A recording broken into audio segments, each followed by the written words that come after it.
Yun, share out. Ito may nag-post si Ferdinand Pedro na ano, Ferdinand Marcos.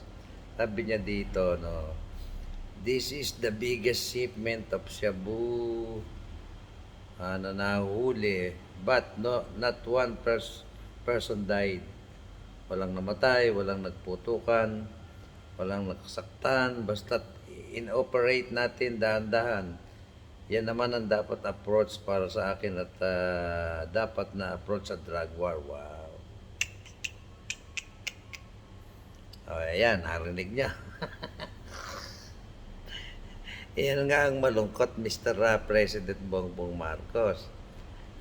Nakuha mo yung, parang ano lang to yung smuggle na mga bigas, no? Nakuha mo yung bigas, wala ka namang nakuha ng smuggler. Dito nakuha mo yung droga, wala ka namang smuggler na wala ka namang drug lord na nahuli. Wala ka ng kamoting kahoy. Ano ba naman yan? Pagka nahuhuli mo yung, nakukuha mo yung produkto, yung smuggler, wala. Yung drug lord, wala.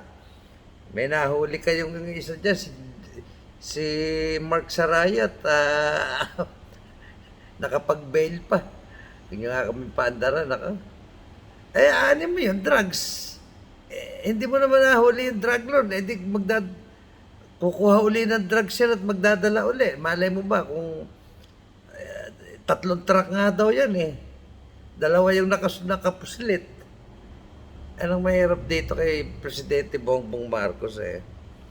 Pinagloloko mo kami eh. Saka naman nakakita ng bilyon nakahalaga ng droga, wala kang nahuling drug lord. Ni wala kang napangalanan. Parang yun lang rice smuggling, sabi mo, bilang na ang araw nila. Bilang na ang araw nyo. Anak ng kamoting kahoy hanggang ngayon, wala ka pang nahuhuling smuggler. Kailan mo pa sinabi yon? Wala ito, no?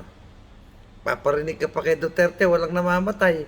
Anak ka ng kamoting kahoy, wala ka namamatay, wala ka namang nahuli. At sino nahuli mo? Yung driver. Nasabat nyo lang yan sa checkpoint. Hindi naman, buti sana kung habulan yan, katulad nung kay Mark Sarayot. Habulan nung mahuli, pinag-bail nyo. Tigil-tigilan mo nga ako, Bongbong Marcos. Makamaasar mo pa ako. Alam niya, nakakumpiska mo yung drugs na wala ka nahuling drug lord. Nakumpiska mo yung smuggling na bigas, walang smuggler. Ganun lang yun. Nagtataka na ako dito sa ano na to, no? Pagka sinisita mo, maraming smuggler. Bigla na lang may mahuhuling, makukumpiskang mga smuggling na bigas. Madami ng drugs. Biglang may masasabat na drugs. Wala namang pinapakitang drug lord sa smuggler. Naku, walang iyong buhay ito. Tumigil-tigil ka na nga. Malay ba namin kung sinong drug lord yung